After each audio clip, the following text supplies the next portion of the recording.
A very good morning to all. I hope you all are doing good. So my name is Riya Pandey and I'm your business studies educator and today we will learn one of the most important topic of commerce, that is what is commerce. ठीक है, जब भी हम commerce लेते हैं हमें curiosity होती है कि कॉमर्स होता क्या है. सो कॉमर्स में वो सारी एक्टिविटीज आ जाती हैं, वो सारी चीजें आ जाती हैं जो डिस्ट्रीब्यूशन में हेल्प करती हैं गुड्स और सर्विसेज का फाइनल कंज्यूमर तक. जैसे फॉर एग्जाम्पल फैक्ट्री या किसी इंडस्ट्री में कोई गुड्स जब प्रोड्यूस होता है तो वो कंज्यूमर तक कैसे पहुंचता है, कॉमर्स की वजह से पहुंचता है. ठीक है, वो कौन सी चीजें हैं जो हेल्प करती हैं गुड्स को फाइनल कंज्यूमर तक पहुंचने में, क्योंकि प्रोड्यूसर और कंज्यूमर का डायरेक्ट कोई रिलेशन नहीं होता है बेटा. ये कॉमर्स ही है जो लिंक की तरह काम करती है प्रोड्यूसर और कंज्यूमर के बीच में. और जितनी भी प्रॉब्लम है, जितनी भी हिंड्रेंस है रास्ते में, जो भी रुकावट आती है, उन सबको कॉमर्स टैकल करती है और गुड्स को प्रोड्यूसर से, फैक्ट्री से लेकर कंज्यूमर तक पहुंचाने का काम ही कॉमर्स का है. तो कॉमर्स हेल्प करता है ट्रेड में, मतलब ट्रेड मतलब buying and selling of goods, और ऑक्सिलरीज ऑफ ट्रेड में मतलब ऐसी एक्टिविटीज जो ट्रेड को करने में हेल्पफुल होती हैं. जैसे अगर गुड्स प्रोडक्शन हुआ है इंडस्ट्री में तो उस गुड्स को कंज्यूमर तक ले जाने के लिए मार्केट प्लेस की जरूरत होती है और वहां से ट्रांसपोर्टेशन होगा, बैंकिंग फैसिलिटी होगी, इंश्योरेंस फैसिलिटी होगी.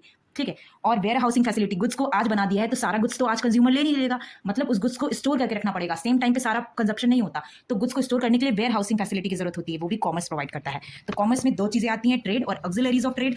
आज हम कॉमर्स के बारे में पढ़ेंगे. और का मेन पर्पस क्या होता है? कॉमर्स का मेन पर्पस ये होता है कि जो प्रोड्यूसर और कंज्यूमर दोनों एक दूसरे से डायरेक्टली कांटेक्ट में नहीं होते तो वो उनके बीच में एज अ ब्रिज काम करता है. ठीक है, एज अ ब्रिज काम करता है जो दोनों के गैप को मिटाए. ठीक है, उन दोनों को कोई प्रॉब्लम हो तो कॉमर्स सॉल्व करे. दूसरा, ये मतलब रास्ते में जितनी भी प्रॉब्लम हो, मतलब जैसे फॉर एग्जाम्पल गुड्स प्रोड्यूस हो गया, अब सेम टाइम पे प्रोड्यूस हो गया तो सेम टाइम पे सारा गुड्स कंज्यूम नहीं हो सकता, उसको प्लेस की जरूरत पड़ेगी, मतलब रखने की कहीं. वेयर हाउस फैसिलिटी प्रोवाइड करता है. गुड्स को प्रोड्यूस कर लिया, अब बिजनेसमैन को भी कितने सारे रिस्क होते हैं, गुड्स डैमेज हो गया, फायर आग लग गई तो गुड्स वो उससे रिलेटेड प्रॉब्लम के लिए इंश्योरेंस फैसिलिटी प्रोवाइड करता है.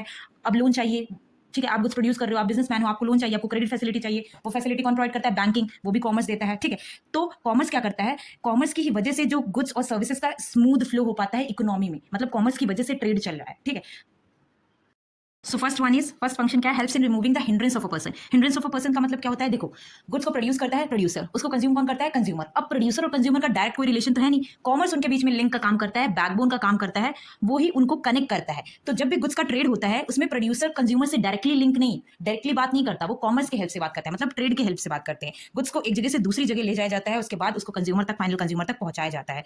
तो दोनों लोगों को एक दूसरे से बात ना करना पड़े, प्रॉब्लम ना हो. अब प्रोड्यूसर एक एक कंज्यूमर के पास जाके डायरेक्टली तो गुड्स बेचेगा नहीं. अब ऑफकोर्स कॉमर्स ही उसके लिए करेगा. वो कैसे करेगा? प्रोड्यूसर्स के यहाँ से गुड्स को जो है वो बल्क में उठाया जाता है, वेयर हाउस में रखा जाता है, वेयर हाउस से रख के वहां पे मार्केट तक पहुंचाया जाता है और मार्केट्स में ही कंज्यूमर आके गुड्स को परचेज करते हैं. ठीक है, जैसे आप जो होते हैं, आप जाके सामान बाहर कैसे लेते हैं? आप किसी दुकान पर जाके सामान लेते हैं ना, आप डायरेक्ट फैक्ट्री में थोड़ी चले जाते हैं सामान लेने. तो कॉमर्स क्या करता है? पर्सन से रिलेटेड जो प्रॉब्लम हो, प्रोड्यूसर और कंज्यूमर के बीच में जो गैप है वो उसको फिल करता है. Second one is helps in removing the hindrance of a place. Hindrance of a place का क्या मतलब है?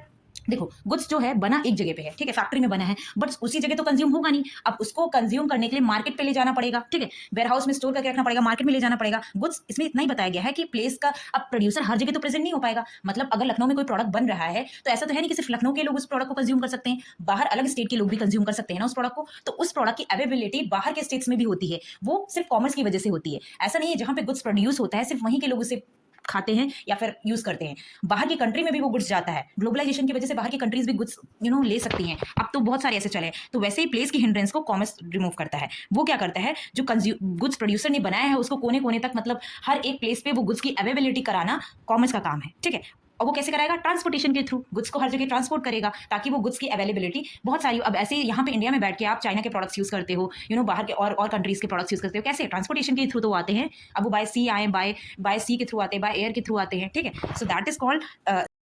सो ट्रांसपोर्टेशन के थ्रू कोई गुड्स जो यहाँ प्रोड्यूस हो चुका है उसे हम दुनिया के कोने कोने तक पहुंचा सकते हैं with the help of commerce.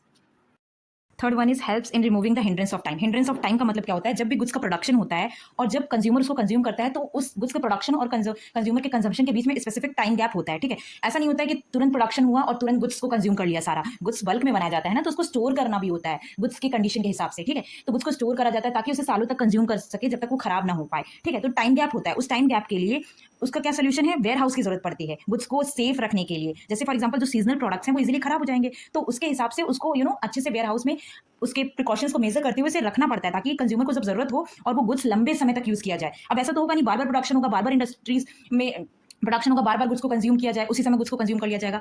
Goods का प्रोडक्शन एक साथ बल्क क्वांटिटी में होता है, फिर उसके बाद उसको स्टोर करके रखा जाता है कहीं ताकि उसको जब भी उसकी डिमांड हो तब तक वो गुड्स अवेलेबल है. और ऐसा ही नहीं हो कि जब उसका प्रोडक्शन हो तभी वो गुड्स को कंज्यूम कर लिया जाए और तुरंत खत्म हो जाए, बाद में भी उसकी रिक्वायरमेंट होती है. उसके लिए कुछ गुड्स ऐसे होते हैं, पेरिशेबल गुड्स होते हैं. ठीक है बेटा, पेरिशेबल गुड्स कौन से गुड्स होते हैं? पेरिशेबल गुड्स जैसे फॉर एग्जाम्पल मिल्क हो गया, ठीक है, बनाना हो गया, फ्रूट्स वगैरह हो गया, वेजिटेबल्स हो गया, ठीक है। अब वेजिटेबल्स हो गया, अब इन सारे गुड्स को कोल्ड प्लेस पे रखने की जरूरत है, मतलब इनके लिए फ्रिज की अवेलेबिलिटी ऐसी जगह रखना पड़ेगा जहाँ पे कोल्ड स्टोरेज हो। और उसी जगह पे कुछ ऐसे गुड्स होते हैं जिनको इन्फ्लेमेबल गुड्स होते हैं। इन्फ्लेमेबल गुड्स में फायर प्रूफ की जरूरत होती है, ऐसे वेयर हाउस की जरूरत होती है जहाँ पे ये ऐसे गुड्स होते हैं जिनमें आग लगने की जल्दी संभावना होती है, ठीक है, जल्दी आग लग सकती है, ऐसे जैसे पेट्रोल वगैरह हो गया, डीजल वगैरह हो गया, यहाँ पे उसके लिए अलग वेयर हाउस मेंटेन करना पड़ता है, ठीक है, ताकि और वहाँ पे उसके प्रिकॉशंस रखे जाते हैं। तो टाइम गैप होता है, तो कॉमर्स क्या करता है, वो टाइम गैप को भी रिमूव करता है, ठीक है, उसके लिए भी सोल्यूशन प्रिकॉशंस मेजर तैयार रखता है, ठीक है। Fourth one is helps in removing the hindrance of exchange.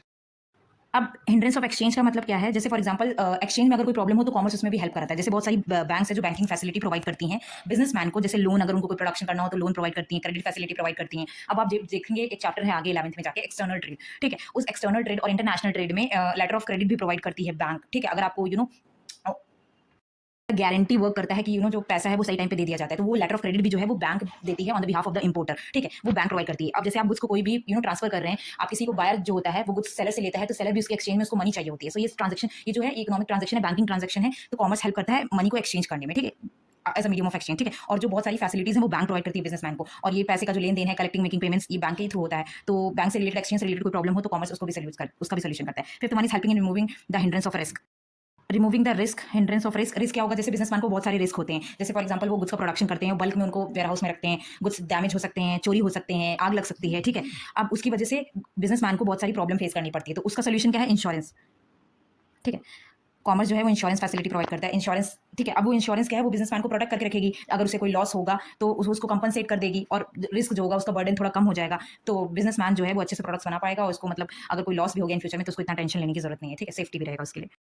Removing the hindrance of knowledge, जैसे फॉर एग्जांपल आप कोई प्रोडक्ट बना रहे हो, ठीक है, एज अ बिजनेसमैन आप कोई प्रोडक्ट बना रहे हो, प्रोड्यूसर कोई भी बिजनेस कोई भी प्रोडक्ट्स बनाता है तो कंज्यूमर को तो पता नहीं है, तो अब कॉमर्स क्या फैसिलिटी प्रोवाइड करेगी, एडवर्टाइजिंग फैसिलिटी जो होती है ना, एडवर्टाइजिंग फैसिलिटी, न्यूज़पेपर में मार्केटिंग करके वो कंज्यूमर को एजुकेट करेगी, ठीक है, कंज्यूमर को नॉलेज प्रोवाइड करेगी कि ये मार्केट में ये प्रोडक्ट आया है, आप इसको ले सकते हैं। तो कंज्यूमर को जब पता है, जैसे फॉर एग्जांपल आप प्रोड्यूसर होगा, आप गुड्स मार्केट में इतने सारे गुड्स को प्रोड्यूस किया जाता है, तो सारे जब तक कंज्यूमर को पता नहीं चलेगा तो वो कैसे खरीदेगा, ठीक है, वो कैसे उसको नीड सराइज होगी। इसका मतलब आपको एडवर्टीजमेंट करना पड़ेगा, अगर आप कोई प्रोडक्ट बना रहे हो तो उसका एडवर्टीजमेंट करना पड़ेगा, तभी तो कंज्यूमर को पता चलेगा। कंज्यूमर को पता ही नहीं चलेगा तो उनकी नीड भी नहीं राइज होगी, वो खरीदेंगे भी नहीं, ठीक है। तो कंज्यूमर को नॉलेज भी प्रोवाइड करता है, ठीक, कॉमर्स ये सारे फंक्शंस प्रोवाइड करता है, और इन्हीं सारी फंक्शंस की वजह से जो ट्रेड है, जो गुड्स है, वो प्रोड्यूसर से कंज्यूमर तक इजीली फ्लो हो पा रहा है, और बिजनेसमैन को भी कोई प्रॉब्लम नहीं है, कंज्यूमर को भी कोई प्रॉब्लम नहीं है, जस्ट बिकॉज ऑफ कॉमर्स। और जितने भी बैरियर्स थे उन सबको कॉमर्स ने हटा दिए, और कॉमर्स की वजह से स्मूथली जो होता है वो ट्रांजेक्शन हो रहा है प्रोड्यूसर्स और कंज्यूमर्स के बीच में, जबकि वो दोनों एक दूसरे को नहीं जानते, ऐसा हमने पढ़ा था, ठीक है। So thank you for watching this video, stay tuned for the next video. I hope आपको कॉमर्स और फंक्शन ऑफ कॉमर्स बहुत अच्छे से समझ में आएगा। If you like my video, kindly do subscribe.